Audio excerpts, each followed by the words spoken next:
کانا کانو، جب کانا لگتا ہے تو پھر وہ مضارع ماضی بن جاتا ہے.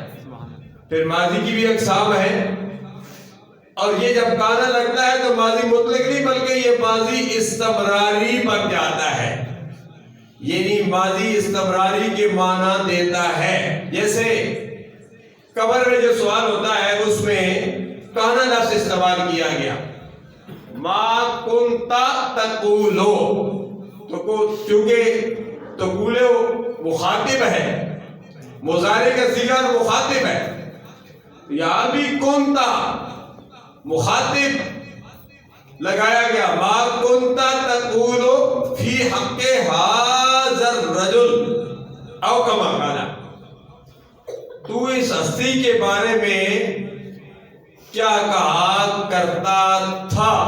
یہ ہوگا ماضی استمراری. کیا کہے گا نہیں،